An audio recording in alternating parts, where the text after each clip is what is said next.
Oi, pessoal, Sérgio Hart, da Cena Digital, e mais uma entrevista da série Transformação Digital Brasil em Senda. Hoje a gente vai conversar com Rafa Forte, presidente da Vetex Brasil.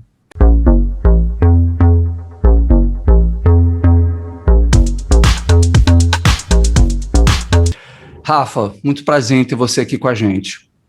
Sérgio, o prazer é todo meu. Um bom dia, boa tarde, boa noite para quem nos estiver vendo, o horário que estiver vendo aí, vamos para cima. Tá certo. Bom, e se você ainda não assinou o canal, por favor, considere dar o seu like, aperta aqui o sininho para ser informado de todas as nossas entrevistas com os líderes que estão fazendo a transformação digital do Brasil. O Rafa ele é graduado em Direito, tem MBA em Gestão para e-commerce e MBA também em Gestão de Negócios. Ele liderou diversos projetos de comércio unificado e e-commerce para as maiores empresas da América Latina.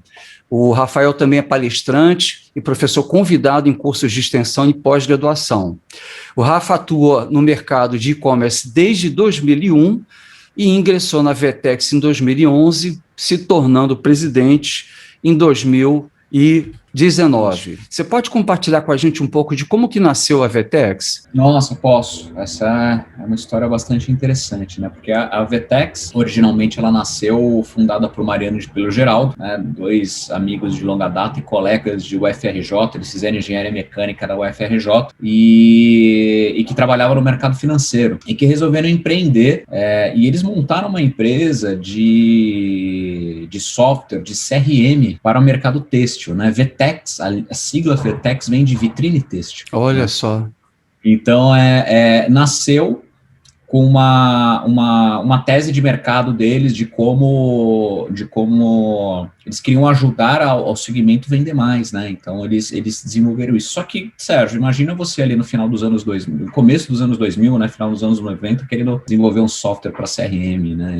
E vender naquela época. Não era uma coisa muito difundida. E os dois, a Vetex, especificamente naquela época, com a empresa precisando se alavancar, eles começaram a fazer outros tipos de software. No caso, a primeira vez apareceu o André Montenegro, que na época era sócio da Saks, né, que era uma perfumaria, né, que foi comprada pela Sephora anos depois, e eles desenvolveram o primeiro e-commerce da Saks no Brasil, né, e aquele negócio começou a funcionar, né, começou a andar.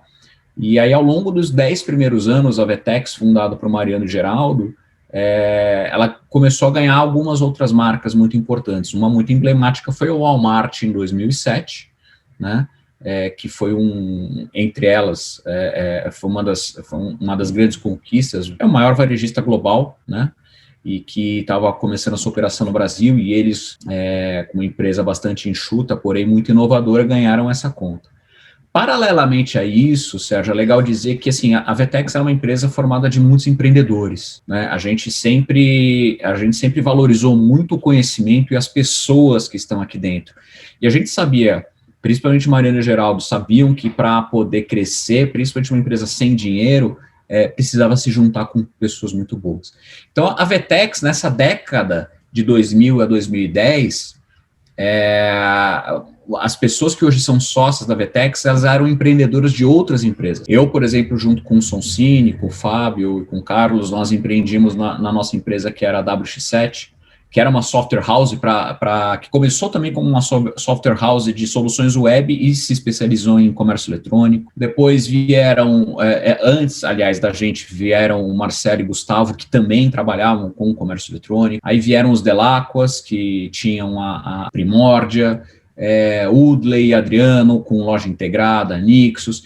Então, quando chegou ali em 2011, que eu e o Sonsini entramos na Vetex, né, já havia chegado o Marcelo e o Gustavo, nós entendemos que o que a gente precisava fazer para ter uma empresa sólida era ter pessoas que compartilhavam o mesmo sonho e que fossem profundas conhecedoras de comércio eletrônico. E aí, nessa época, 2010, 2011, é o que a gente chama de refundação da Vetex, né, onde a gente começou a escalar com aquisições e fusões de empresas, muito mais com foco em acqui-hiring do que em produto, porque o produto da Vetex sempre foi muito bom. A gente sempre nasceu Quando foi fundado por Mariano e Geraldo ali no começo dos anos 2000, a visão sempre foi trabalhar com SaaS, né? E isso que me atraiu também a juntar com eles. E aí a gente começou a deslanchar a partir de 2010, 2011, para o que a gente é hoje. Bom, Rafa, obrigado aí por essa história que você contou. Eu sei que a Vertex ela tem 20 anos, né? E eu, como estando do outro lado da mesa, sempre ouvi falar muito dela. Inclusive, a Vertex prestou serviço para algumas empresas onde eu trabalhei, sempre foi muito considerada no mercado. E para quem não sabe, né? Qual é o modelo de negócio de vocês? Vocês cobram por percentual de venda? Vocês cobram por subscrição? Como é que vocês trabalham nesse aspecto de modelo de negócio? Então, Sérgio, ao longo desses 20 anos, a gente testou todos os modelos. Nós já tivemos setup, que é uma coisa que não faz muito sentido para SaaS. A gente já cobrou por page view, a gente já tentou fazer por request, a gente já tentou cobrar por fixo por pedido, né? No final das contas, o que tem dado mais certo, e por que tem dado mais certo? Porque é transparente para o nosso cliente, sim, o revenue share. Só que a gente fez uma coisa que é interessante, porque é o seguinte, o próprio revenue share ele fica muito caro quando você começa a vender muito. Então, a gente fez o quê? A gente copiou o modelo da AWS. O que é o modelo da AWS? É um modelo que é 100% OPEX, mas ele tem um upfront, e quanto mais upfront você paga, maior é o seu direito de pagar menos sobre o que você fatura. Qual que é o resultado sobre isso? O resultado é que quanto mais você fatura, mais você dilui o upfront, fazendo que o custo total no final do contrato fique mais barato. Então a gente chegou nesse modelo por vários motivos, assim, por time de negócio, primeiro o CFO acha maravilhoso. Por quê? Porque é 100% de previsibilidade. Então quando ele faz uma projeção a longo prazo, ele sabe que ele tem o desembolso do upfront, que na prática é reconhecido mês a mês no contrato, porque é um OPEX. E né? É previsível. É previsível. Na verdade, ele é exato, né? O upfront é exato, o reconhecimento dele é exato. Exatamente. E o OPEX, que é o take rate mensal, esse é 100% também previsível. Ele não é exato porque você não sabe quanto você vai faturar, mas você sabe que naquela linha do P&L ela nunca vai ultrapassar aquele take rate determinado. Então... Exato, é a função da previsão de vendas, né? Então... Exato. Né? E aí muita gente pergunta, Rafa, por que não pode ser então um preço fixo por pedido? Porque você cai na imprevisibilidade, porque se o seu ticket médio varia de um mês para o outro, o impacto no seu P&L vai variar, porque aquele take rate vai ter um impacto diferente.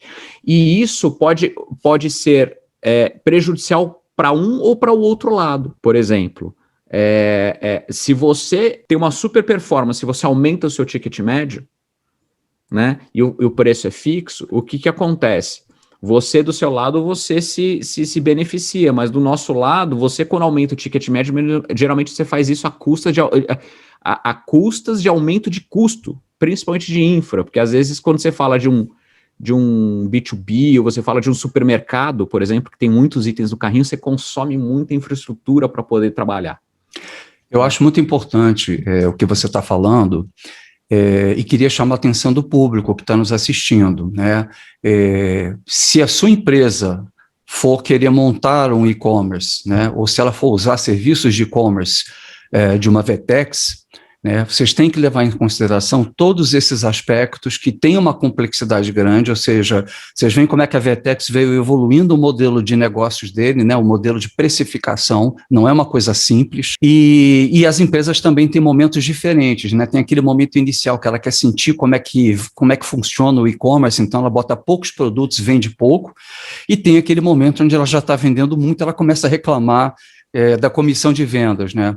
Então, é muito importante levar em consideração isso que o Rafa está falando, para que vocês façam uma projeção de investimentos e de custos fixos realista em relação ao e-commerce de vocês. Muito, muito bom ponto, Rafa. E tem alguns detalhes também que é legal falar, Sérgio. O primeiro é que é o seguinte, esse é um modelo para B2C, né? Para B2B, não. O modelo é completamente diferente, porque aí a gente está falando de tickets médios muito altos, outra dinâmica de venda. Sim. Né? E uma outra coisa que é importante dizer também, que é que a VTEX, se você usá-la pouco, se você explorar poucos recursos que ela tem, ela fica cara. Ela fica perceptivelmente cara, porque você, ao usar pouco recurso, você acaba contratando coisas fora que fazem a mesma coisa que a gente faz. Exemplo, né? Tem clientes nossos que já tinham, por exemplo, CDNs contratadas, OMS externo contratado, sistemas de logística contratado. A gente fala, não, a gente como uma companhia focada em digital commerce, mais especificamente na capacidade transacional, todos esses recursos são necessários para poder fechar a venda. Então a gente tem, você não precisa se valer fora. Então, se você usar o que a gente tem, por que a gente se torna perceptivelmente barata? Porque a gente traz savings em várias outras linhas de custo da companhia. E isso é muito interessante de mostrar. É interessante o que você está falando, porque é um elemento também a se considerar quando se está pensando em adquirir um e-commerce, né, ou trabalhar com e-commerce, né? Você vai trabalhar com uma empresa de e-commerce e você tem que desenhar de forma ótima o escopo de atuação do teu e-commerce e dos teus sistemas que você já tem, do teu legado. Provavelmente essa empresa já processava pedidos, já tinha um sistema de pedidos, já tinha um sistema de ERP, né? E ela tem que fazer um desenho, um recorte que seja o recorte que aproveite da melhor forma possível os ativos que ela tem, que foram investimentos realizados, assim como os ativos da VTEX, né? E isso é uma questão também muito importante, é uma questão delicada, e dependendo da empresa e do momento que ela está vivendo e do desenho de sistemas que ela tem, ela pode ter mais ou menos saving em função disso, né? Muitas vezes ela já tem muito do que vocês estão trazendo, e eu, como CIO, vivenciei muito esse dilema, que qual é o recorte ideal que a gente vai dar entre essa solução da VTEX e as soluções que a gente tem. Agora, o modelo de negócio B2B, ele é igual ao B2C? Você também tem por taxa de sucesso? Só para complementar, já que você está falando desse outro modelo. Uhum. Não, o modelo de negócios do B2B, ele é diferente, porque a gente sabe que cobrar um take rate em cima de um B2B, que geralmente tem tickets médios muito elevados, torna uma operação cara. Então nós temos aí sim um modelo muito diferente, porque a gente tem um modelo por faixa de faturamento. Né? Por quê? Porque aí, em função do ticket médio alto, a gente consegue controlar melhor os custos de ambos os lados, né? E por que eu falo bastante de custo, né, Sérgio? Porque a VTEX, ela se propõe a assumir tudo aquilo que não é core dos nossos clientes, inclusive a própria infraestrutura, né? Então, quando a gente oferece o serviço, ela vem com toda a infraestrutura completa, com toda a frente de segurança, toda a frente de escalabilidade da infraestrutura, evolução do software e da própria infraestrutura. Então, isso também é custo variável para o nosso lado, e isso é embarcado tanto no nosso valor agregado quanto no nosso preço. Isso é muito importante. Eu vivi isso pessoalmente algumas vezes também. As empresas que começam a querer trabalhar com comércio eletrônico, elas não sabem direito o que tem que ser terceirizado e o que tem que ser próprio. E muitas vezes elas vão para os extremos, ou seja, ou elas querem inventar a roda, ou elas querem terceirizar a roda completamente. E isso são decisões importantes, porque, eventualmente, essa empresa é uma indústria que está querendo vender direto para o seu consumidor final. Então, essa indústria não tem experiência de B2C. Então, ela precisa da ajuda logística, ela precisa da ajuda de marketing, né? Ela precisa da ajuda da parte de conteúdo digital para um comércio eletrônico. As indústrias não estão preparadas para isso, principalmente até nos aspectos da distribuição logística, né? Porque a distribuição de e-commerce são pacotes menores do que um pallet, né, de mercadorias que você vende como indústria. Então, é muito importante quem está assistindo prestar atenção nisso, porque essa é uma decisão estratégica muito importante, né? Quais são os serviços que vão ser contratados da VTEX, né, no caso, para que você possa otimizar, já que você não é especialista em comércio eletrônico. E aí, Sérgio, tem uma outra coisa que você falou que é interessante. Aliás, eu tenho duas coisas que eu gostaria de falar sobre o que você falou. A primeira é o seguinte, a questão da especialidade em comércio eletrônico, por exemplo, quando você falou de indústria, você citou a indústria. Eu tenho um caso muito interessante ali mais ou menos em 2015, quando eu implantei uma grande indústria na América Latina, onde nós estávamos integrando o VTEX com o RP deles, e o RP de indústria, ele tinha um processo que era o seguinte: a cada 6 horas ele interrompia o processo produtivo para fazer uma recontagem de estoque para distribuir esses estoques para os canais para que ele estava vendendo. E a indústria, como não tinha um foco em comércio eletrônico, mas já era um grande canal dela, o e-commerce eletrônico ficava com todas as peças que sobravam da distribuição do estoque. Aí o que acontece? Você tem uma peça que é super vendida, super bem quista pelo mercado, só que em 3 horas ela se esgota. Lembra que eu falei que a cada 6 horas eles fazem a recontagem. E aí, o que isso significa? Que eles ficam 3 horas com o produto esgotado no site, que é um must-have deles, tendo o produto dentro de casa, por causa de um processo de indústria, não focado em varejo. E aí eu falava, gente, se a gente não mudar, não o processo, mas a priorização, a forma de integração desse estoque, vocês estão vendendo metade da capacidade que vocês têm para vender. Eles falam, não, mas eu não posso, porque o varejo vai vir aqui passar para buscar esses produtos. Eu falei, quando? Daqui 3 dias. Eu falei, gente, daqui 3 dias vocês produziram mais. O cliente está querendo comprar agora, daqui 3 horas. Então, e aí, Sérgio, isso entra em alguns dilemas que você falou, né? Sim. Do CIO, porque mexer em processos, às vezes mexer em legado é um pouco complicado, principalmente quando você investiu dinheiro para ter um legado e de repente vem alguém e fala assim, pô, eu tenho algo aqui que pode ser mais eficiente, mais barato por ser especializado. Ninguém dá write-off. Eu acho que na realidade tem uma questão aí que é mais do que tecnológica, acho que é uma questão de mudança de processo e de inexperiência da indústria em relação a justamente essa visão varejo das coisas, né? Ou seja, como que eu separo o meu estoque para o e-commerce e o meu estoque para varejo, né?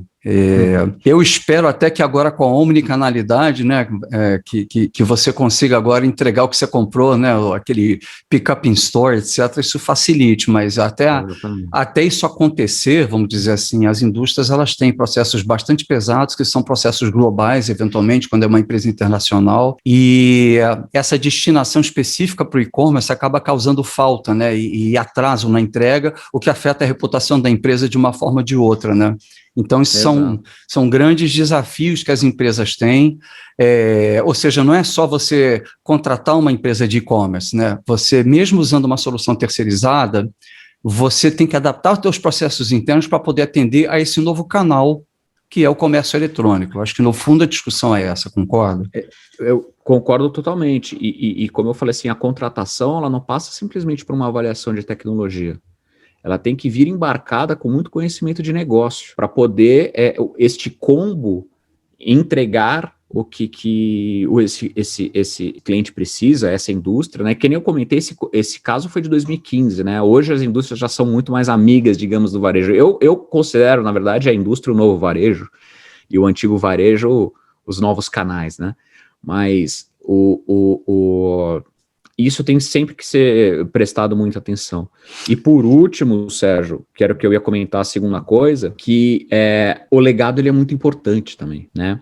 E principalmente aquele que tem uma propriedade intelectual que é diferencial da companhia. Ele precisa ser utilizado nesse tipo de operação, né?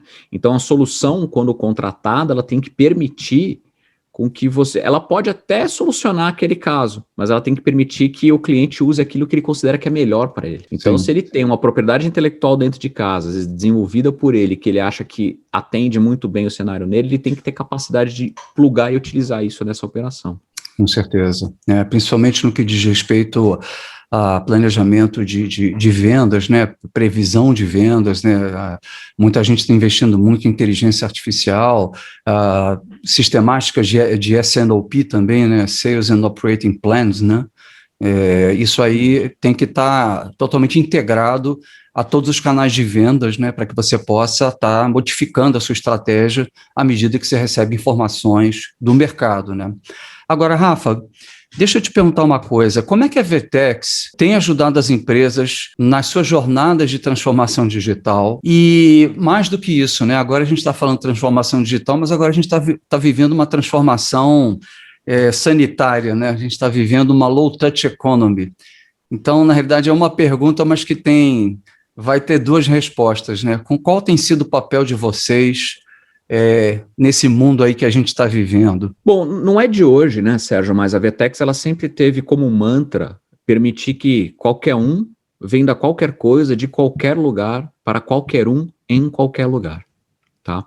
Então, aquele software que eu comentei com você que nos anos 2000 ele começou como um simples software de comércio eletrônico, aquele tradicional que todo mundo conhece, acessa pelo desktop, por aí vai. Eu comentei do Walmart, que nós fizemos em 2007. Em 2010, o Walmart trouxe para a gente o desafio de se tornar o primeiro marketplace do Brasil. Naquela época, nem B2W, nem Nova.com, não havia, nem Mercado Livre havia, né, e-commerces aqui. Então, o que a gente fez? A gente percebeu que a gente poderia aumentar a capacidade de um simples e-commerce para poder, aí a nossa visão de longo prazo, né, o nosso futuro desejado, por que não servir a todas as frentes de vendas de um varejo ou de uma indústria? E aí a gente começou a desenvolver para o Walmart a questão do marketplace, mas a gente percebeu o seguinte: se nós abstrairmos que quem está vendendo no Walmart é um outro e-commerce e passar a ser uma loja física, que pode ser do Walmart ou de qualquer outra marca, a gente começa a abrir um leque de chegar nesse futuro desejado, que é começar a permear a possibilidade de fazer este mantra de vender qualquer coisa, de qualquer lugar, para qualquer um e por aí vai. Então, o que a gente faz? A gente é uma empresa de um produto principal que foca ser o quê? A infraestrutura transacional do varejo da indústria. Então, a maneira com que a gente ajuda os nossos clientes é permitir com que eles, com um time to revenue muito, muito curto, coloquem uma operação funcionando, né? Iniciando pelo canal que ele desejar, né? Tem os mais tradicionais, né? Um e-commerce, num mobile, num app, mas expandindo aí para social commerce, expandindo para lojas físicas. E quando eu digo lojas físicas, aí usando loja física como fulfillment avançado, por shipping from store, utilizando como trust point para pick-up,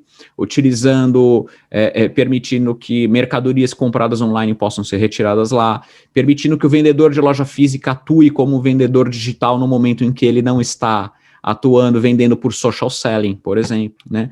E aí começaram também a surgir algumas iniciativas de valor agregado, de inteligência de logística, de rastreamento de entrega, de solução para loja física. É assim que a gente atua ajudando. E a questão sanitária que você comentou, imagina o seguinte, que é um cenário, acho que da maioria dos varejos brasileiros.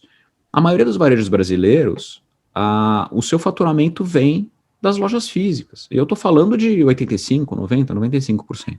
E aí você se vê numa situação de, literalmente, você fecha a porta num dia e não pode abrir na outra. O que a gente se deparou? Como que a gente ajudou o mercado, né? Existem no mercado empresas que estão num grau de maturidade maior e outros num grau de maturidade menor na questão da transformação digital. Os que estavam num grau de maturidade maior, que já haviam, por exemplo, começado a fazer omnicanalidade, plugar suas lojas físicas, eles poderiam estar com as lojas fechadas, mas isso não significava que eles não precisavam não trabalhar a partir dessas lojas. E a gente acelerou muitos deles que estavam em testes de omnicanalidade, sem alternativa, falaram, não, agora vai ou racha, não tem mais o que testar, ou tem que fazer o que não tem que fazer. E a gente saiu em muitas redes de varejo em questão de poucos dias, ligando todas as lojas físicas para poder vender o estoque que elas tinham, mantendo os funcionários deles trabalhando para poder, inclusive, atender a demanda do digital, do e-commerce.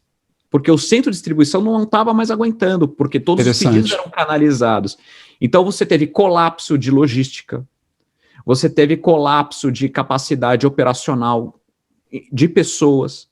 Então, o que acontece? Imagina que você tem um grande varejo com 400 lojas físicas, as lojas fecham, o que acontece? O consumidor não para de comprar, ele migra para onde está vendendo, que é o e-commerce. Aquele volume enorme de pedidos começa a cair, por exemplo, no centro de distribuição, não dá conta.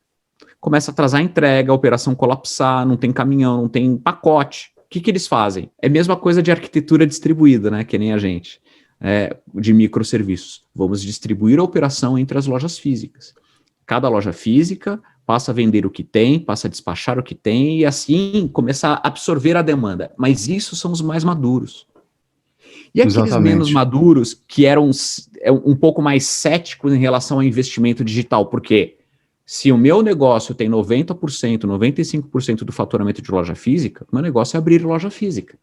E aí foi um choque de realidade, porque aquele trabalho de conscientização que a gente tem, de evangelização, precisamos digitalizar, vamos investir, vamos experimentar, não tem mais tempo para experimentar, você tem que executar. E aí a gente teve que correr para também ajudar a esses. Então, a Vetex ela não estava preparada, assim como acho que ninguém estava preparado para uma situação como essa. Claro. Mas a gente teve capacidade de reagir rápido para ajudar essas frentes, né? E uma coisa que eu gosto sempre de olhar o lado positivo das coisas, né, Sérgio? Eu sou um cara que sempre extrai coisas boas, inclusive dos piores momentos. Eu considero um privilégio trabalhar do jeito que a gente trabalha, numa empresa que é focada em algo, especialista em algo, porque a gente teve o privilégio de viver muitos casos de usos diferentes dessa situação e aprender muito com isso. Né? Então, isso trouxe, assim, a gente também evoluiu muito nesse primeiro ano, assim como o mercado de digital, assim como o consumidor de digital, como o varejo e como a indústria. Eu acho que, nesse momento, até existem decisões do tipo que produtos eu vou continuar vendendo pelo canal digital, porque, eventualmente, não dá para vender outros produtos, né, que são produtos de experimentação, né? Então, também, não é simplesmente você pegar o que você vendia e você transformar isso para comércio eletrônico, né? Também tem todo um repensar que teve que ser feito com alta velocidade. E como vocês têm alguns milhares de clientes, né, pelo que eu sei.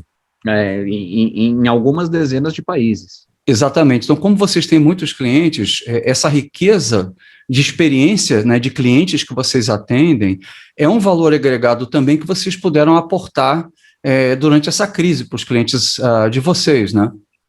Exatamente. Olha que interessante, Sérgio. Teve um caso nosso de um cliente, se não me engano, no leste europeu, que ele era um pure player de fashion, e que quando começou a pandemia, qual que foi a primeira reação do consumidor?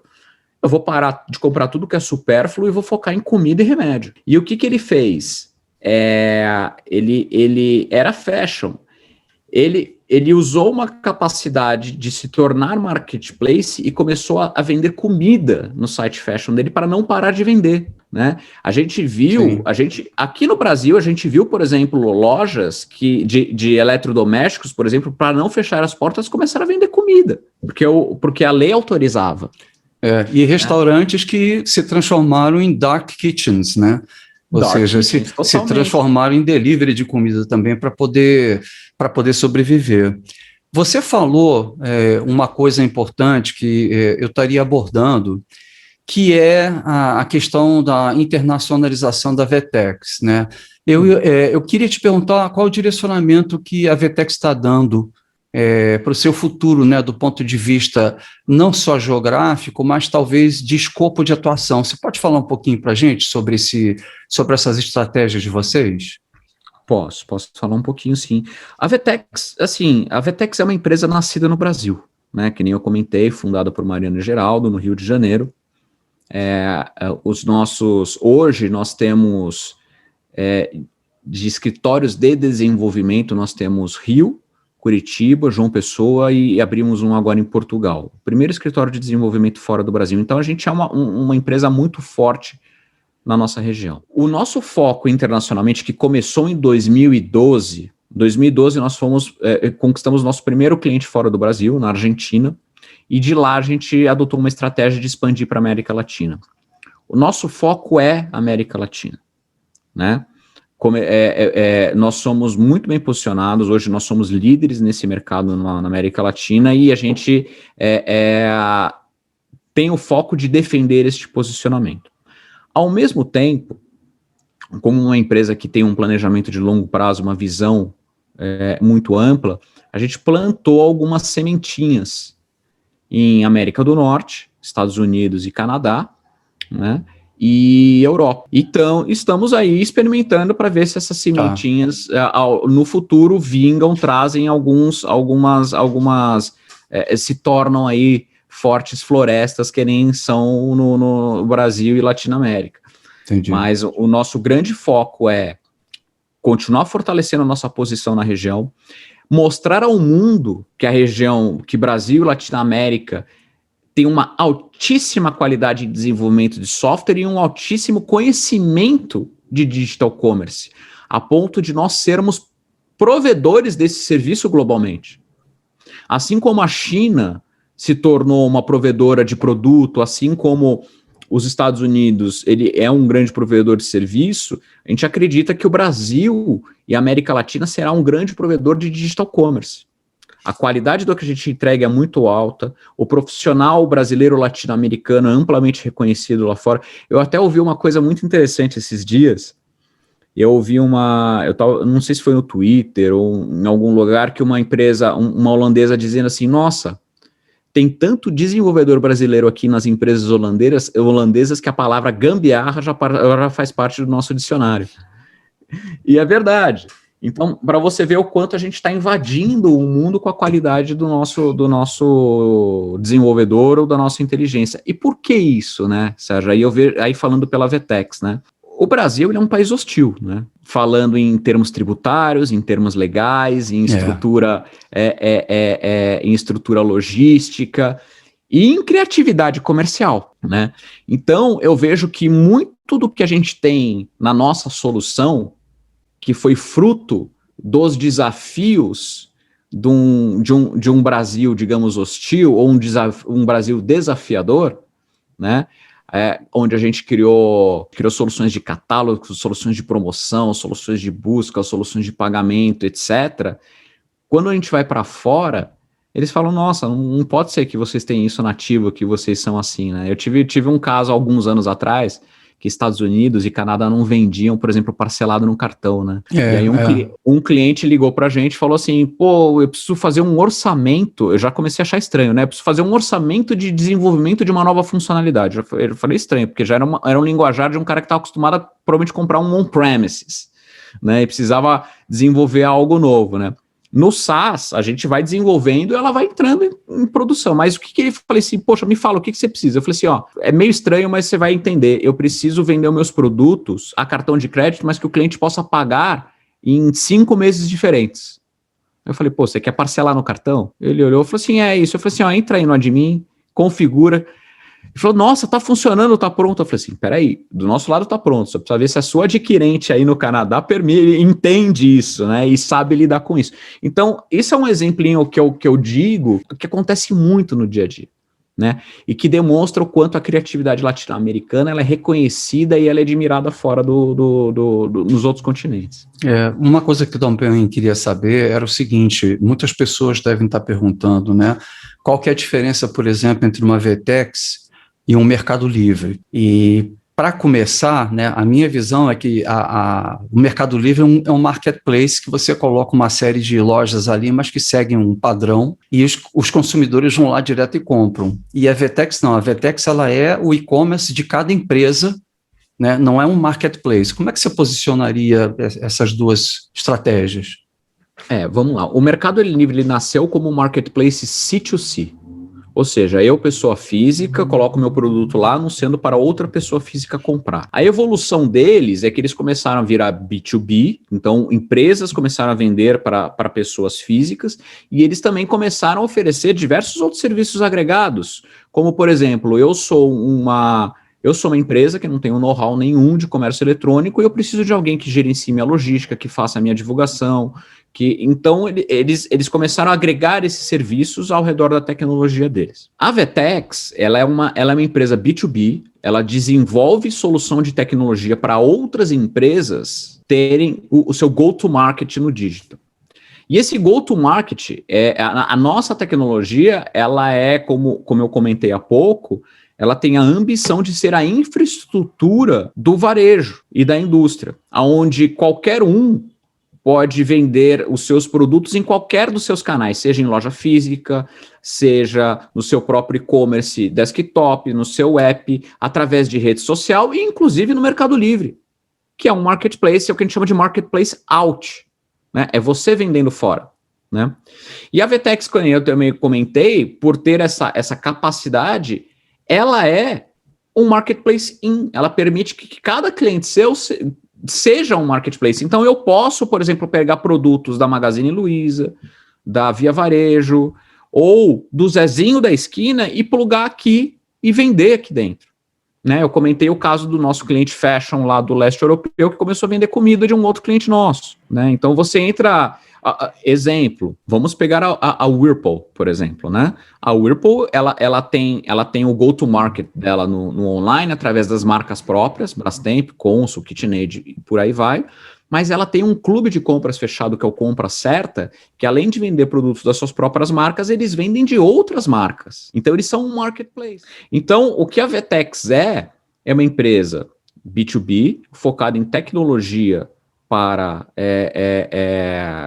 uma solução transacional do digital commerce que visa permitir qualquer um dos seus clientes vender qualquer um dos seus produtos independente do canal.